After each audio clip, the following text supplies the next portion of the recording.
Wow, what a day, everyone. Doc Watson, my idol. One more time, everybody, please.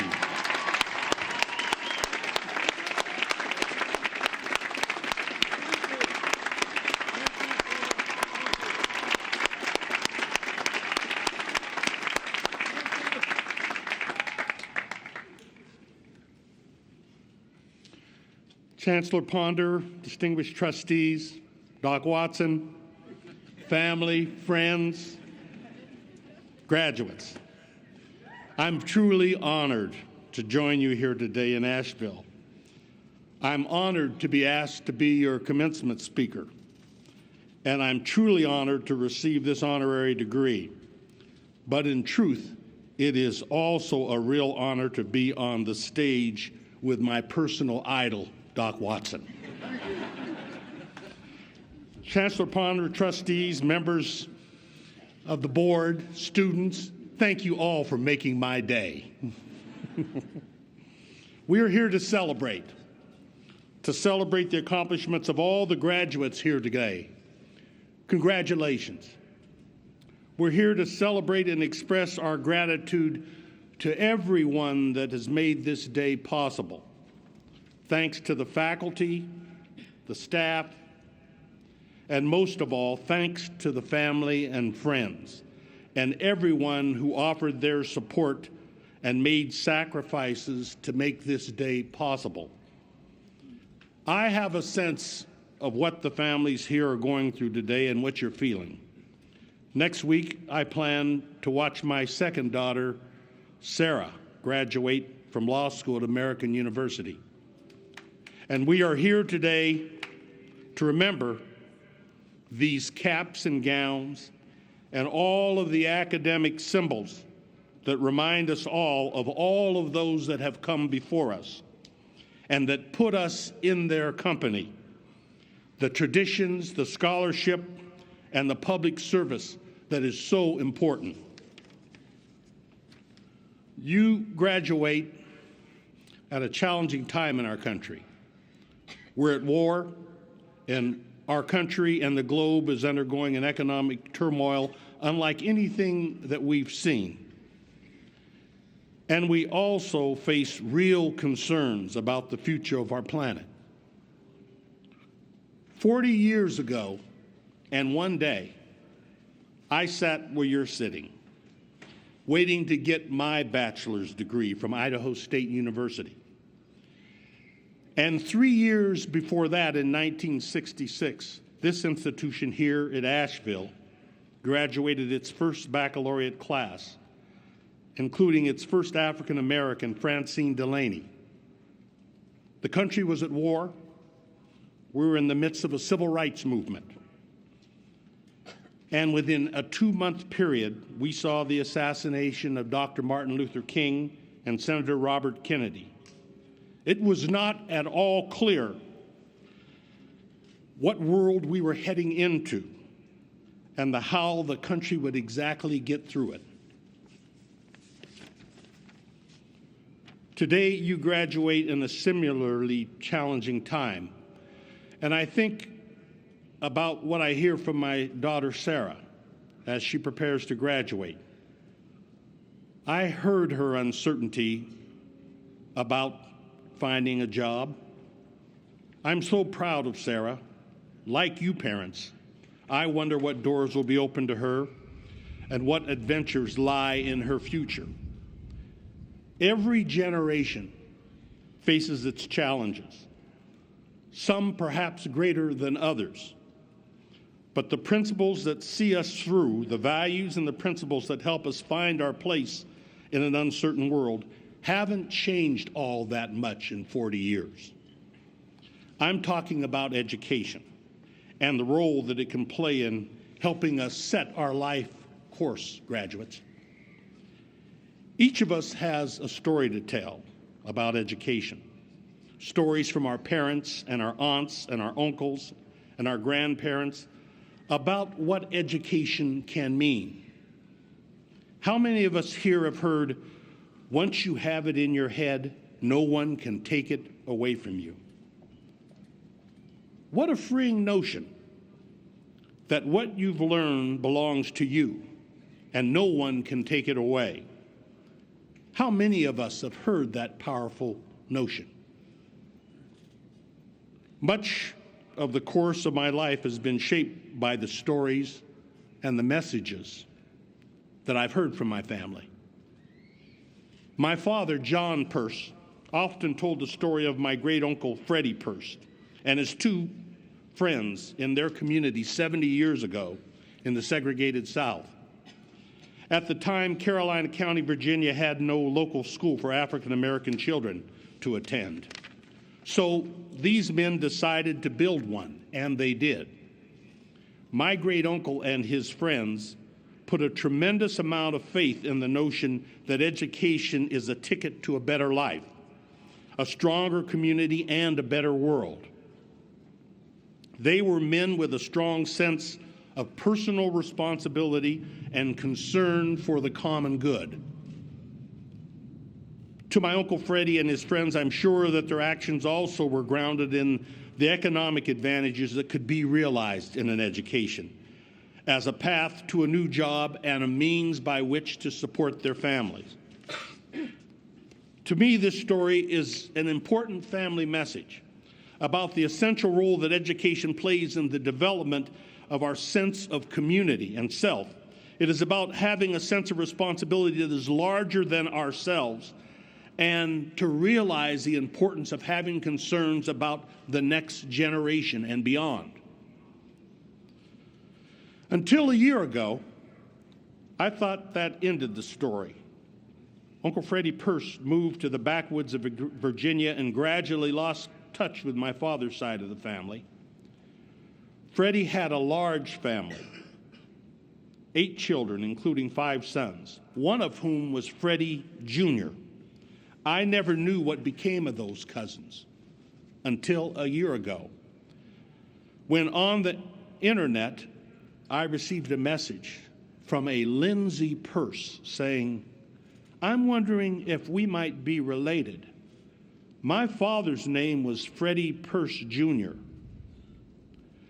Lindsay Peirce and I met for the first time not long ago when he was working on assignment at Fort Lewis Military Base in the state of Washington.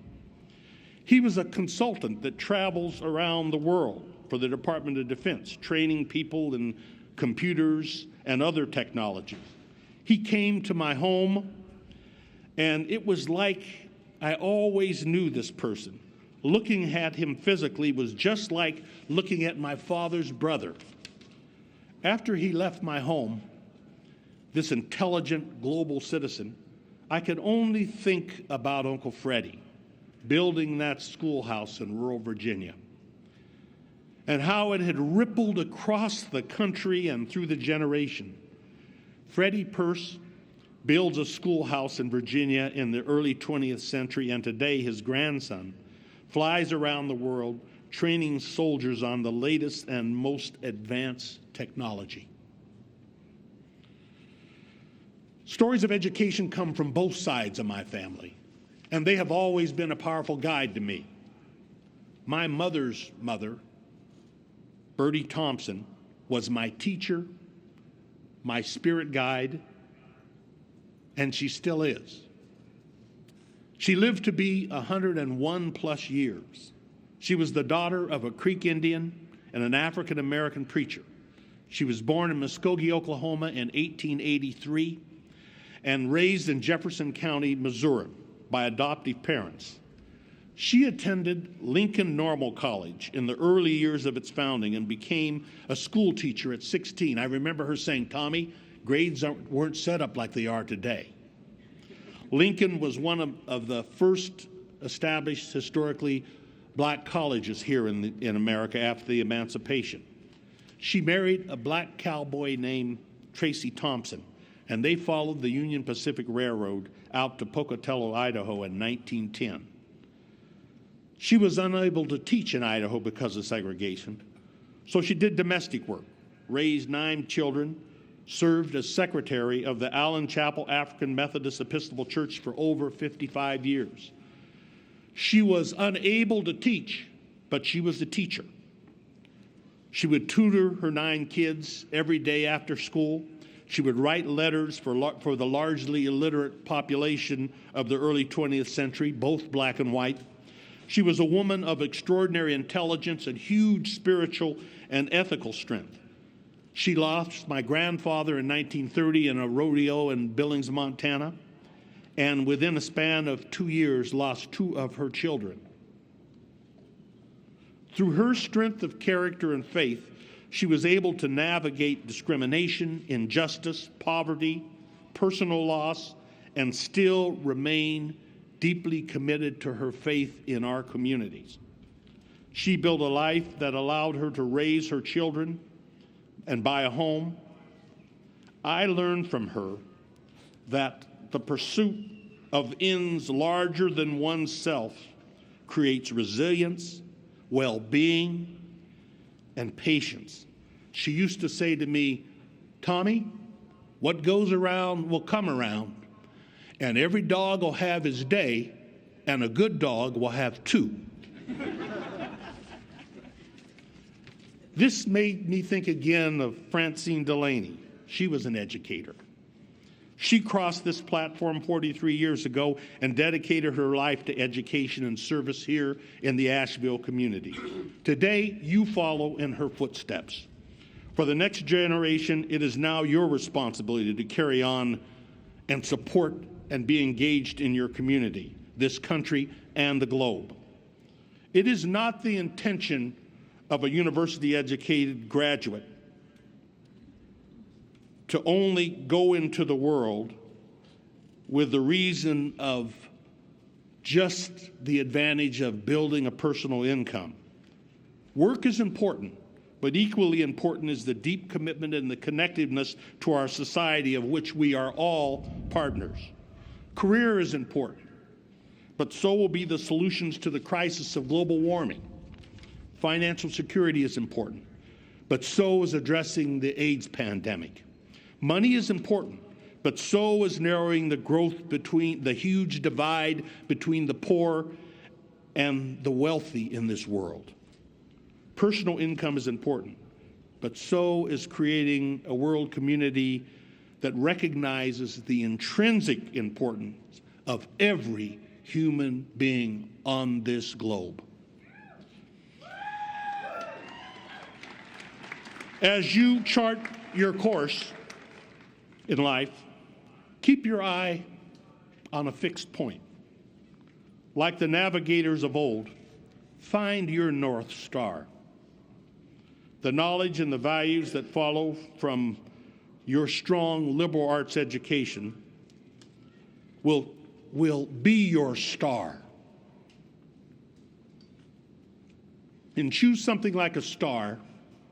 Robert Frost wrote, "O star, the fairest one in sight, we grant thy loftiness the right to some obscurity of cloud. It will not do to say of night, since dark is what brings out your light. Some mysteries become the proud, but to be wholly taciturn in our reserve is not allowed. Say something to us we can learn by heart, and when alone repeat. Say something and it says, I burn. Say with what degree of heat.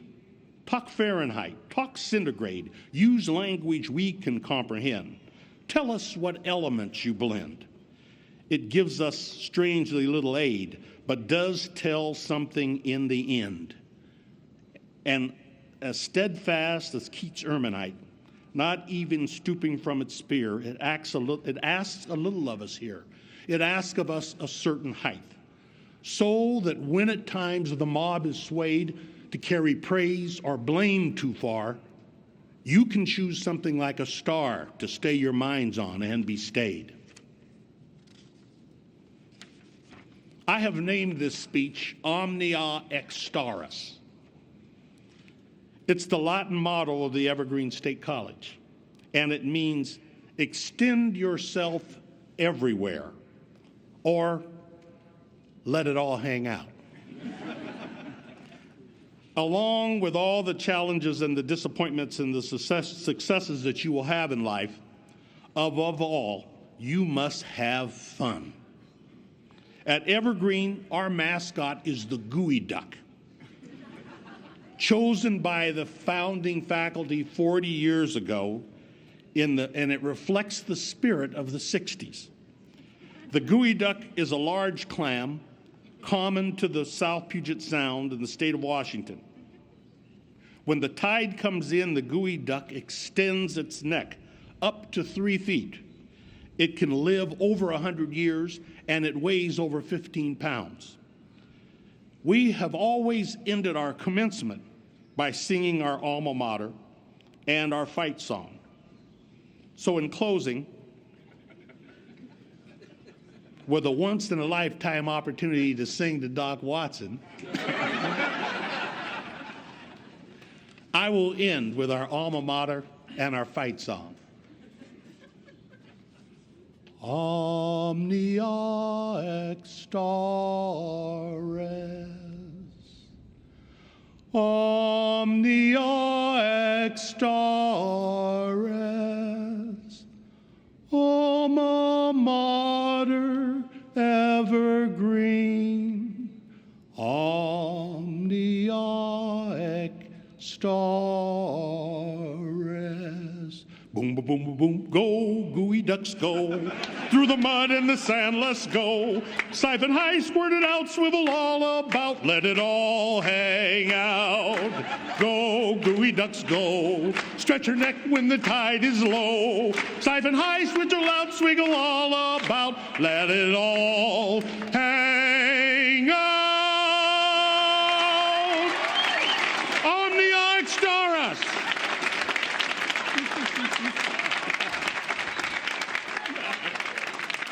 Thank you.